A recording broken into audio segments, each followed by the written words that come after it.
আমরা আমাদের জায়গা মনে করছেন এক হাদি ভাইকে গুলি করে মাথা গুলি করে তাকে দমায় দিবেন। আমরা হাজার হাজার হাদি তৈরি হয়ে গেছি। মনে করছেন যে ওই এখানে কবর দিয়েছি, কবরটা বলতে পারতেছি না যে উনি মারা গেছেন। আমি এখনো বলতে পারি না যে উনি মারা গেছেন। আমি মানতে পারি না।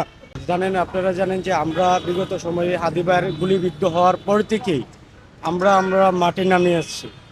এদেশের আপোষহীন জনতা, আপনারা দেখতে পাচ্ছেন যে প্রতিদিনই 5 থেকে 10 হাজার মানুষ, তার প্রায় এরকমই হবে, প্রতিদিনই মানুষ ভিড় করছে, এখানে কান্না হাজারি করছে, যেন আসলে তাদের সাথে কারো রক্তের কোনো সম্পর্ক নেই। তারপরও বলতে হচ্ছে, কিন্তু সম্পর্ক তো নেই, কিন্তু মনে হচ্ছে যে পরিবারের কেউ যেন হারায় গেছে। আমরা বাংলাদেশের মানুষকে বলতে চাই যে আপনারা এরকম একটা বিচার বিভাগ তৈরি করেন, আসুন মাঠে নেমে আসুন। আমরা এরকম একটা বিচার বিভাগ দেখতে চাই। আমরা তো এমপি হতে চাই না, আমরা মন্ত্রী হতে চাই না, আমরা না সংসদের সিট চাই, না আমরা কোনো মন্ত্রণালয়ে ভালো জায়গা চাই। আমাদের জায়গা থেকে আমাদের একটা স্বাধীন সার্বভৌমত্বের জন্য একটা স্বাধীন বিচার বিভাগ প্রয়োজন। এই বিচার বিভাগের যেন কোনো প্রধানমন্ত্রীর কোনো ছামচা আমলার যেন এনে হস্তক্ষেপ না থাকে, ওই রকম একটা বিচার বিভাগ আমরা দেখতে চাই। আর আমরা চেয়ে আছি ইনকিলাব মঞ্চের আব্দুল্লাহ আল জাবের ভাইয়ের দিকে চেয়ে আছি, ওনার নেতৃত্ব আমাদের দিকে করবেন। আমরা এই নেতৃত্ব দিকে চেয়ে আছি যে উনি একটা কিছু বলবেন। আপনারা জানেন যে পঞ্চগড়ে কালকে একটা অতর্কিত হামলা আমার ভাইদের উপরে। রাজপথে তো আন্দোলন সংগ্রাম হয়, আন্দোলন সংগ্রাম কি আপনার ইয়াতে হয়, ঘরের ভিতরে বসে হয়? আমরা অনলাইনে অ্যাক্টিভিটিসে আপনারা দেখতে পাচ্ছেন যে আমরা আমাদের জায়গা থেকে আমরা আমাদের প্রতিবাদ জানাচ্ছি, প্রবাসী জানাচ্ছে, তারপরে প্রবাসীরা জানেন যে জুলাই আন্দোলনের ভূমিকা অনেক, কিন্তু আসলে এরা একটা এমন অবহেলিত যা বলার বাইরে, মানে আমি প্রকাশ করে শেষ করতে পারবো না এটা। আর আপনারা জানেন যে বাংলাদেশের প্রত্যেকটা মানুষ অবহেলিত, এই অবহেলিত থেকে বের করতে চেয়েছিলেন আমার হাদির ভাই। এই হাদি ভাইটাকে শেষ করে দিয়েছে।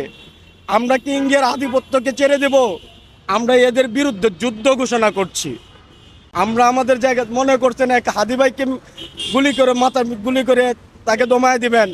আমরা হাজার হাজার হাদি তৈরি হয়ে গেছি। মনে করছেন যে ওই এখানে কবর দিয়েছি, কবরটা বলতে পারতেছি না যে উনি মারা গেছেন। আমি এখনো বলতে পারি না যে উনি মারা গেছেন।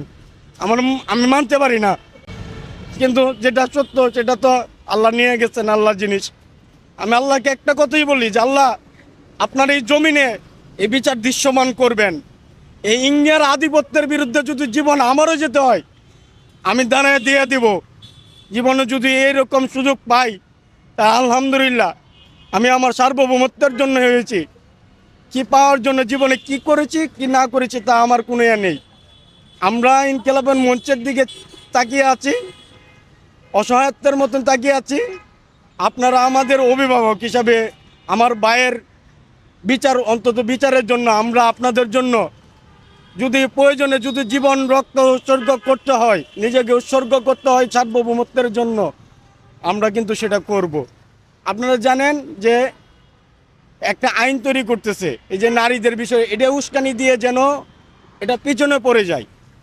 এই যে স্ত্রীর দ্বিতীয় বিবাহ, মানে দ্বিতীয় বিবাহের জন্য, মানে এরকম একটা আইন তৈরি করতেছে, অপদার্থের আইন তৈরি করতেছে, মানে এটা যেন হাদি হত্যার জায়গাটায় বিতর্কিত করা যায়। এই যে ফালতু ইয়ে করতেছেন আপনারা, আপনাদের জায়গা থেকে যে ফালতু আইন তৈরি করতেছেন, এই আইন কি জনগণের জন্য? আপনারা জনগণের হয়ে যান, আইন জনগণের হয়ে যাবে। আপনারা আইন তৈরি করছেন, আপনাদের প্রতি শ্রদ্ধাশীল আছে আমাদের। এই আইন বিভাগটাকে তুতাবাকি না বানিয়ে আপনারা এই আইনকে জনগণের আইন তৈরি করেন, দেখবেন এদেশের সার্বভৌমত্ব ঠিক হবে, এদেশের মানুষ ঠিক হয়ে যাবে, এই দেশের মানুষ সহনশীল হয়ে যাবে, এদেশের মানুষ তার ভাষায় কথা বলবে, তাদের হাদি ভাইয়ের মতন সবাই চেষ্টা করবে যেন হাদি ভাইয়ের মতো হতে। যদি আইন বিভাগ ঠিক না থাকে, তাহলে কি হাদি ভাই হওয়া সম্ভব? হাদি ভাইয়ের বিচার পাওয়া সম্ভব? আমরা সারা বাংলাদেশের মানুষকে বলছি, প্রবাসীদেরকে বলছি, যেন আমাদের সাথে নেমে পড়ুন, আমাদের সাথে আসুন। এই আন্দোলন আমাদের একা নয়, এই আন্দোলন আপনাদের। কালকে আমি একটা কথা বলতে চাই, আবারও লাস্ট বলতে চাই, যে কালকে সেনাবাহিনীর যে আমার ভাইদের উপরে যে হামলা চালিয়েছে, এর তীব্র নিন্দা, কঠিন থেকে কঠিন তীব্র নিন্দা আমরা জানাচ্ছি। আমরা আশাবাদী যে আমাদের এরকম যে কার পারমিশনে, কার আদেশে যে তারা আমার ভাইদের উপরে আঘাত চালাতে পারে। আপনারা কি দেখেন নাই জুলাই, কি দেখেন নাই? এখান থেকে কি শিক্ষা নেন নাই? আপনাদের শিক্ষা হওয়া উচিত, আপনাদের শিক্ষা হওয়ার দরকার। আমি সারা বাংলাদেশের মানুষকে বলবো, আপনারা অনলাইনে অ্যাক্টিভ হয়ে প্রত্যেকটা জায়গা থেকে আপনাদের মনের থেকে আপনারা আপনাদের প্রতিবাদ জানান। অন্তত এতটুকু বলেন যে আমরা হাদি হত্যার বিচার চাই। আপনাদের জায়গা থেকে আমরা নাই তো বুঝবো কীভাবে যে আপনারা আছেন। আর এখান থেকে কোনো মব সৃষ্টি করার কোনো সুযোগ নেই যে বিচার থেমে গেছে, বিচার এ করে গেছে, এটার কোনো সুযোগ নেই। যারা এ করে, এই সুশীলদেরকে বলতেছি, এই সুশীলতা থাকবে না। এই সুশীলকে আপনারা সাবধান হয়ে যান।